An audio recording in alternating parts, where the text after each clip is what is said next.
चलो मेरे बच्चे, डिस्कवरी, अरे यार बदतमीज है,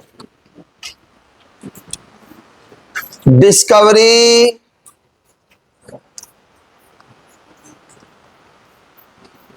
ऑफ प्रोटॉन। देखिए मेरे बच्चे, डिस्कवरी ऑफ प्रोटॉन।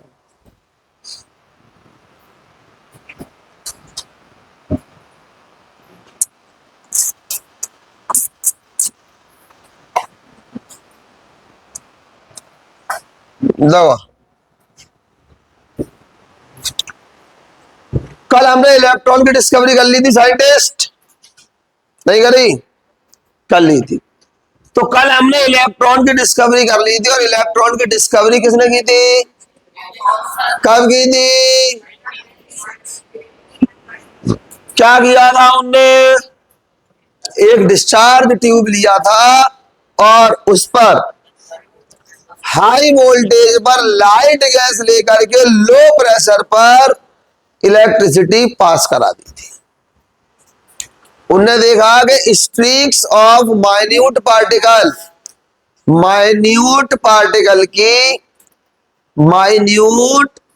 पार्टिकल की कुछ स्ट्रीक जैसी व्यवस्थाएं और निकली, और निकलने के बाद उनने उनको कैथोड रेज नाम दे दिया। ठीक है, सही है। अब कहानी में आएगा बेबी ट्विस्ट। अब जब ये बात लोगों को मालूम पड़ गई, सिद्ध हो गई कि भाई साहब एटम के अंदर एक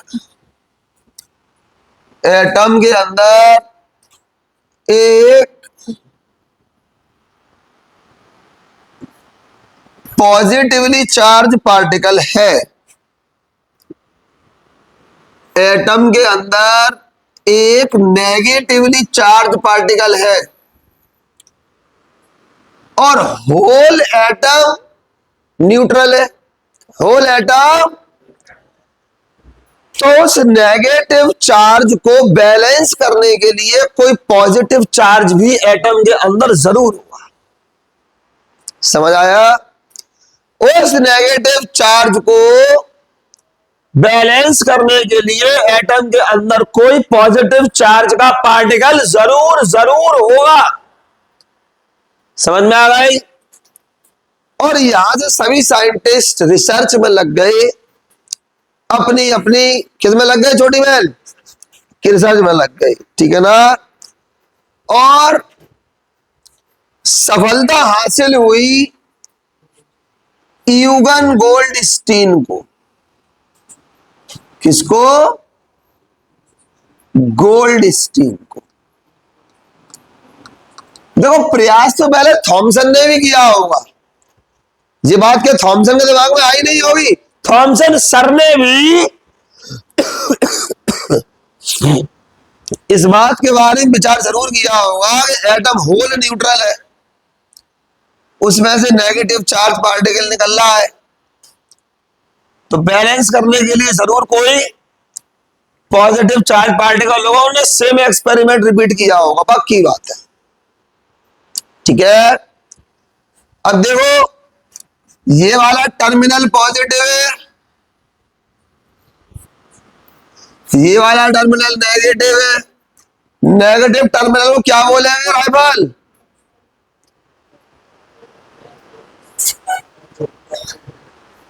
पढ़ लिया करो, हम कह रहे हैं पढ़ लिया करो। आप पेपर के बाद पढ़ लेना, कोई बात नहीं। तो नेगेटिवली चार्ज पार्टिकल को क्या बोलते हैं बड़े? सॉरी, नेगेटिवली टर्मिनल को क्या बोलते हैं? क्यों बोलेंगे कैथोड? क्योंकि इस पर कैटायन आएंगे, क्योंकि इस पर पॉजिटिवली चार्ज पार्टिकल को, पॉजिटिवली चार्ज टर्मिनल को क्या बोलेंगे? क्यों बोलेंगे? क्योंकि इस पर एनायन आएंगे। समझ में आया बेटे? समझ में आया? और यहां पर उनने क्या लगा रखी थी? स्क्रीन। क्या लगा रखी थी? एक स्क्रीन लगा रखी थी।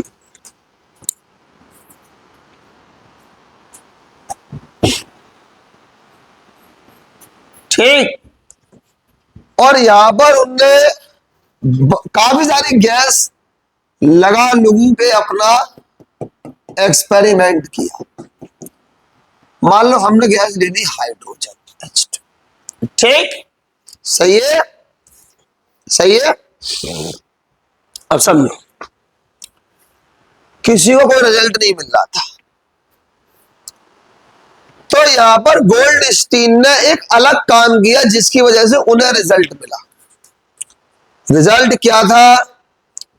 उन्होंने जो कैथोड लिया था वो प्रोलिफ, तो गोल्डस्टीन ने क्या किया, गोल्डस्टीन ने क्या किया, उनने नॉर्मल जो सभी लोग नॉर्मल कैथोड ले रहे थे, गोल्डस्टीन सर ने कैथोड नॉर्मल नहीं लिया। उनने क्या किया कि जो सब लोग ऐसा कैथोड ले रहे थे, यहां एनोड ले रहे थे, गोल्डस्टीन सर ने कैथोड ऐसा नहीं लिया, बल्कि इस तरीके से परफोरेटेड कैथोड लिया। समझ में आया? क्या लिया? Perforated cathode.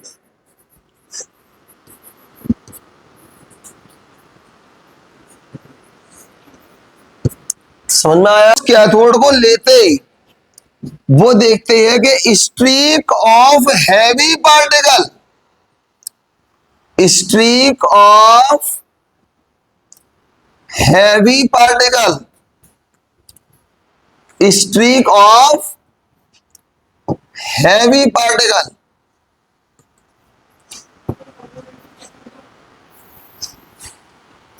इसमें छेद कर दिए। क्या कर दिए है? छेद कर दिए।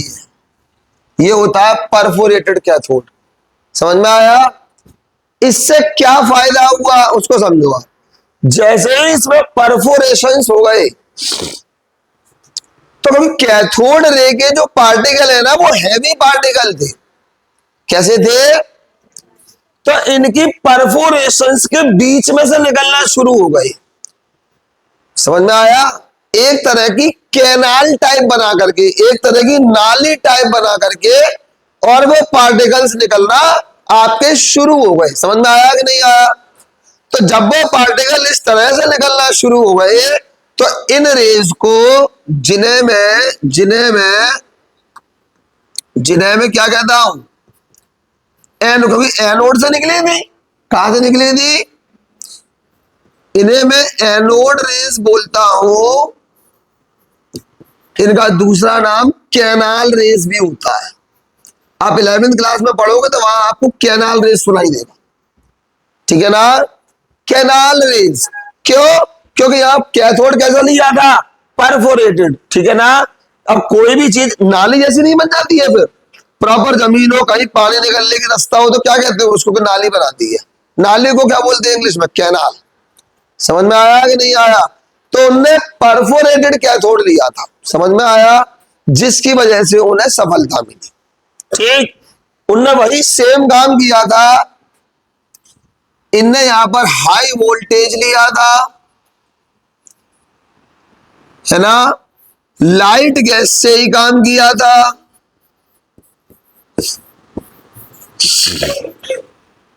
और यहां पर बहुत लो प्रेशर किया था। सेम काम किया था। समझ में आया? बस एक कैथोड परफोरेटेड ले लिया था। समझ में आया कि नहीं आया? तो उनने ये देखा कि मैंने कल लिखाया था कि स्ट्रीक्स ऑफ माइन्यूट पार्टिकल लिखाया था, और इसमें क्या होता है कि स्ट्रीक्स ऑफ हैवी पार्टिकल। कल कैथोड से निकल रहे थे जब इलेक्ट्रॉन की डिस्कवरी कर रहे थे, आज एनोड से निकलेंगे। समझ में आया? समझ में आया? कल कैथोड रेज पार्टिकल का नेचर गैस के नेचर पे डिपेंड नहीं कर रहा था। ठीक है ना। लेकिन आज एनोड रेज पार्टिकल का नेचर गैस के नेचर पे डिपेंड कर रहा था और करेगा भी। इलेक्ट्रॉन तो बाहर फ्री घूमते रहते हैं, प्रोटॉन तो न्यूक्लियस के अंदर रहता है। आपको तो पता है ना ये बात। प्रोटॉन न्यूक्लियस के अंदर रहता है, और जब प्रोटॉन न्यूक्लियस के अंदर रहेगा तो पूरा न्यूक्लियस एक साथ जाएगा ना। अब हाइड्रोजन के न्यूक्लियस में केवल एक प्रोटॉन होता है, तो जो कैथोड रेज, जो एनोड रे पार्टिकल हाइड्रोजन का है, इट इज प्रोटॉन। समझ में आया? सबका पार्टिकल प्रोटॉन नहीं है। तुम कहो कि सर क्या हीलियम का पार्टिकल प्रोटॉन है? हीलियम की एनोड रेस का पार्टिकल प्रोटॉन है? तो नहीं है। सुन लो, नहीं है। क्यों नहीं है? क्योंकि हीलियम का जो न्यूक्लियस होगा उसमें 2 प्रोटॉन होंगे और 2 न्यूट्रॉन भी तो होंगे, जो डिस्कवर बाद में होगा। समझ में आया? तो केवल केवल केवल जो एनोड रेस हाइड्रोजन की निकली हुई है, समझ आया, वो है प्रोटॉन। क्या है? समझे कि नहीं?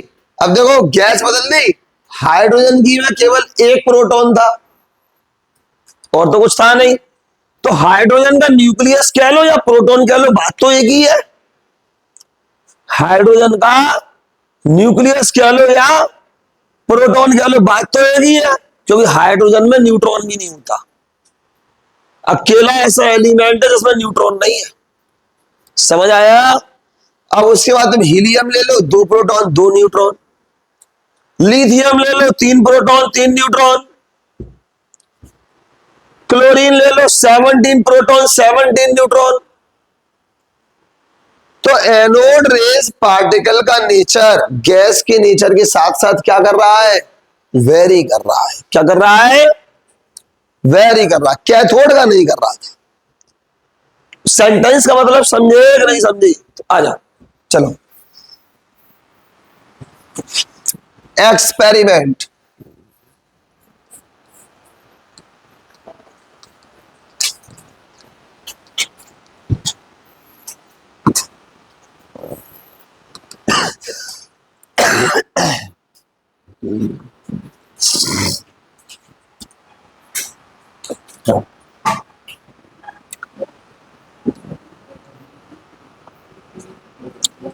Goldstein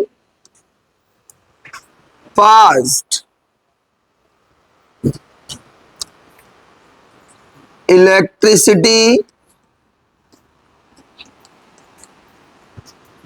at very high voltage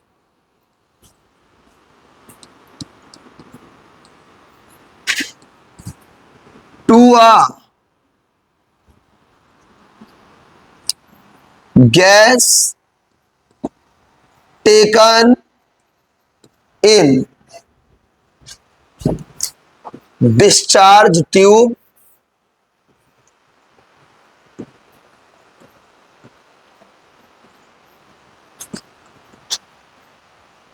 at very low pressure। ठीक है ना। उसके बाद he used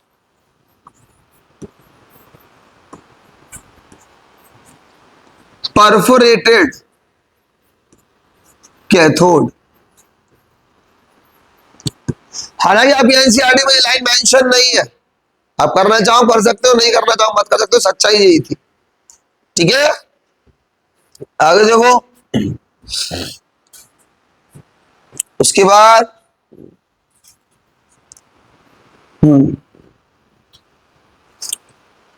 he found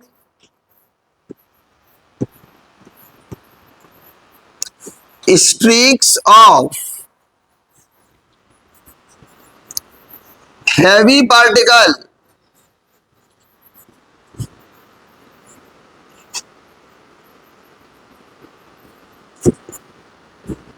from anode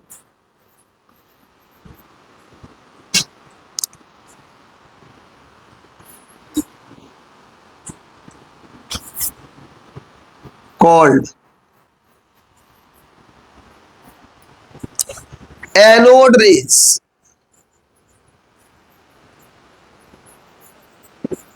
or canal rays.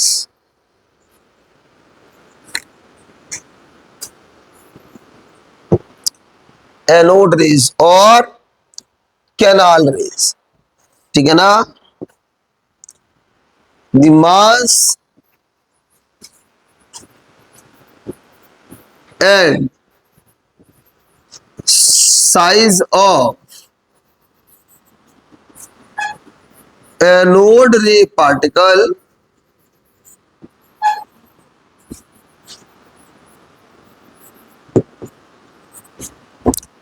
Depend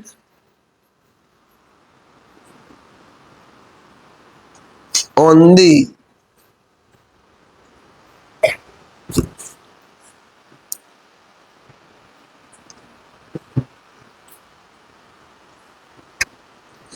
nature of gas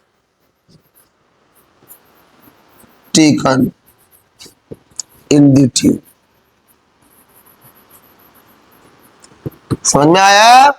तो एनोड रेस पार्टिकल का नेचर गैस के नेचर पे डिपेंड कर रहा था। हो गए हो गए हो गए। टीन सर ने ये कहा, इस एक्सपेरिमेंट को करने के बाद गोल्डस्टीन सर ने ये बोला कि हाइड्रोजन जो गैस है उसमें हाइड्रोजन के एटम होंगे। हाइड्रोजन जो गैस है उसमें हाइड्रोजन के एटम्स होंगे, ठीक है ना। तो सब नाक भर दोगे जाम, क्या बात, रोटी चुपड़ो घर जाके, इसको क्या बात, घी निकाला निकाल लगे हुए हैं, तुम्हें भी चाहिए क्या, दे दो इन्हें।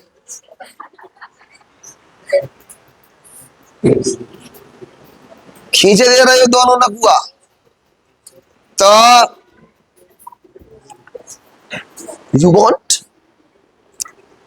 तो सुनिए, हाइड्रोजन जो गैस है, सुनो, उसमें हाइड्रोजन के एटम्स हैं। जैसे ही आपने हाई इलेक्ट्रिक एनर्जी दी, हाइड्रोजन के एटम से तुरंत इलेक्ट्रॉन बाहर चला गया। अब हाइड्रोजन के एटम में थे ही दो चीजें, एक इलेक्ट्रॉन, दूसरा, अब इलेक्ट्रॉन अलग चला गया तो क्या बचा मेरे पास, कैथोड एनोड रेज का positively charge particle called proton. समझ में आया कि नहीं आया? तो उनका जी सिस्टम था। क्लियर हो गया? राइफल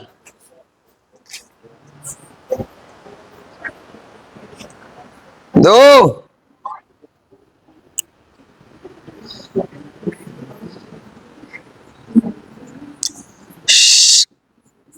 कैरेक्टरिस्टिक्स सुनिए बेटा ऑफ प्रोटॉन। तो देखो बेटे, दो ही कैरेक्टरिस्टिक है, मास और चार्ज। मास कितना होगा, एब्सोल्यूट, और चार्ज भी क्या होगा बताओ, एब्सोल्यूट और रिलेटिव। देखो एब्सोल्यूट चार्ज कितना होता है, 1.6 इंटू 10⁻⁻19 कूलम का पॉजिटिव चार्ज, और रिलेटिव होता है +1। रिलेटिव मास होता है 1 U। चलो एब्सोल्यूट मास बताओ, बोलो।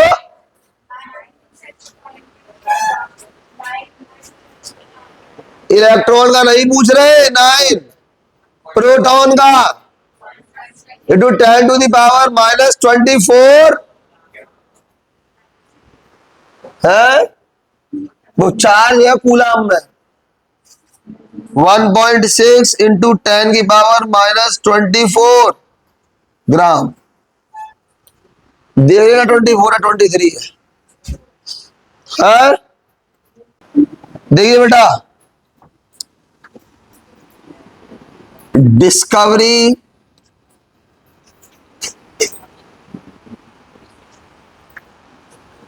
Of neutron.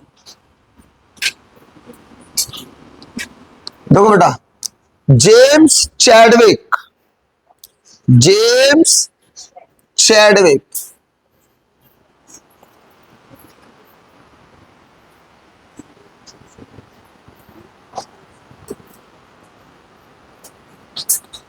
तो आदमी बहुत बढ़िया थे चैडविक साहब, सुन रहे हो? चैडविक साहब आदमी बहुत बढ़िया थे, उनने ज्यादा ज्यादा तमाशबीजी नहीं की। और 1933 के आसपास उनने ये बोला कि देखो साहब, एटम में 2 पार्टिकल है, एक इलेक्ट्रॉन एक प्रोटॉन। लो, इलेक्ट्रॉन की जो डिस्कवरी हुई थी वो कब हुई थी? 1897। और अगर आप एनसीईआरटी पढ़ते हो तो आपको यह भी मालूम पड़ता है कि इलेक्ट्रॉन की डिस्कवरी से पहले कैनाल रेस को खोज लिया था गोल्डस्टीन ने 1880 के करीब। कैनाल रेस को खोज लिया था उन्होंने, लेकिन पार्टिकल पहले जो डिस्कवर हो गया जिसका नाम दे दिया गया वो इलेक्ट्रॉन था।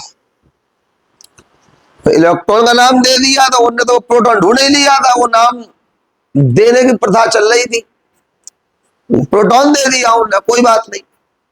बात समझना है? चैडविक साहब बोले क्या एटम में 2 ही पार्टिकल है, एक नेगेटिव एक पॉजिटिव, दोनों का मैग्नीट्यूड इक्वल और अपोजिट है। अगर मैं चार्ज के लिहाज से बात करूं, मास के हिसाब से बात करूं तो 2000 टाइम प्रोटॉन हैवी है एटम से, मतलब इलेक्ट्रॉन से। तो ज्यादातर पूरा मास प्रोटॉन का ही होता है और नंबर दोनों का इक्वल है, जितना इलेक्ट्रॉन उतना प्रोटॉन। तो हाइड्रोजन में 1 इलेक्ट्रॉन है, इसका मास हमने 1 U रख दिया क्योंकि 1 ही प्रोटॉन है। तो इस हिसाब से हीलियम जो है ना उसका मास 2U हो जाएगा, 2 ही प्रोटॉन है। देखा कि मास यार 2 का डबल बैठ रहा है लगभग। बोला कि लिथियम में 3 ही होंगे, वो भी लगभग डबल बैठ रहा है। कार्बन में 6 होंगे, अरे ठीक डबल बैठ रहा, थोड़ा बहुत आगे पीछे। तो उन्होंने बोला कि यार एक और कोई सब एटॉमिक पार्टिकल जरूर होगा जिसका मास तो लगभग लगभग प्रोटॉन के बराबर है लेकिन चार्ज कोई नहीं है। और तब जाकर के वो तीसरा पार्टिकल न्यूट्रॉन मिला। समझ में आ गई? तो न्यूट्रॉन का जो सिंबल है वो रिप्रेजेंट करते हैं हम N0 से, ठीक है। इलेक्ट्रॉन को रिप्रेजेंट करते थे इससे, प्रोटॉन को P positive, electron E negative और न्यूट्रॉन N0। समझ में आया? आगे देखो, इसका जो मास है वो क्या है? Mass of proton, mass of, charge क्या है इस पे? अंडा, नो चार्ज। चार्ज क्या है? कोई चार्ज, कोई चार्ज, ना पॉजिटिव ना नेगेटिव ना रिलेटिव। समझ में आया? समझ में आया? क्या इलेक्ट्रॉन प्रोटॉन न्यूट्रॉन क्लियर हो गए? डिस्कवरी क्लियर हो गई। और